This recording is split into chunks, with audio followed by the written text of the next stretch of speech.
तुम्ही पण नेहमीप्रमाणे आलू पराठा बनवतात का? कणिक वेगळे आणि बटाट्याचे सारण वेगळे करून मग बनवतात आणि तो पराठा कधी कधी फुटतो सुद्धा. तर आज मी तुमच्यासाठी एक नवीन पद्धतीने आलू पराठ्याची रेसिपी घेऊन आले आहे. तर व्हिडिओ शेवटपर्यंत नक्की बघा. मी अश्विनी माझ्या किचनमध्ये आपलं खूप खूप स्वागत करते. आता रेसिपीला सुरुवात करूया.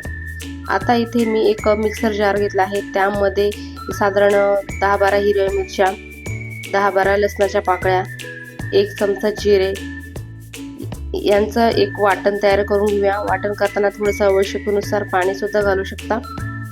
अशा प्रकारे आपलं हे वाटण तयार झालेलं आहे, बघू शकता. आता एका बाउलमध्ये साधारण मी उकडलेले 3 बटाटे घेतलेले आहेत.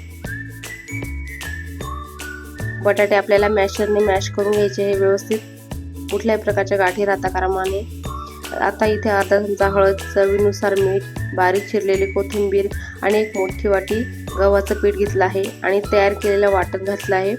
थोडंसं पाणी घालून आपल्याला हे पीठ जे आहे ते घट्टसर असं मळून घ्यायचं आहे. अशा पद्धतीने आता थोडं यावरती आपण साजूक तूप लावूया. तूप लावून आपल्याला ही कणिक पुन्हा एकदा मळून घ्यायचं आहे. पीठ आपलं छान असं मळून झालेलं आहे. आता पिठाचा एक आपण छोटासा गोळा घेऊया. आता याचं आपल्याला थोडंसं पीठ लावून लाटून घ्यायचं आहे.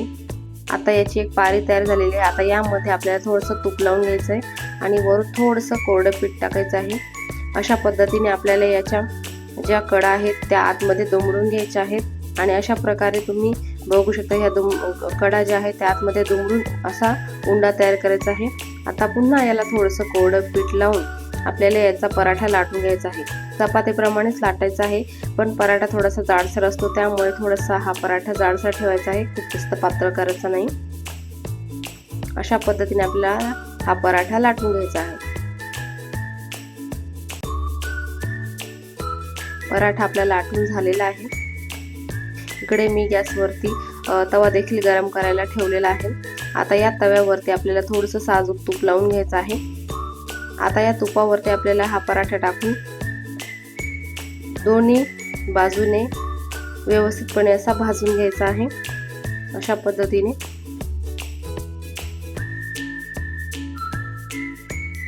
आता पराठ्याला आपल्याला दोन्ही बाजूने तूप लावून मस्त छान असा हा पराठा भाजून घ्यायचा आहे.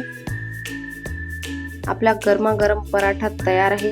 तुम्ही हा पराठा नुसताच देखील खाऊ शकतात किंवा तुम्हाला दह्यासोबत आवडत असेल किंवा एखाद्या चटणीसोबत आवडत असेल तर त्याप्रमाणे तुम्ही खाऊ शकतात. अशाच नवनवीन रेसिपीजसाठी तुम्ही व्हिडिओला लाईक, शेअर आणि सबस्क्राईब करा.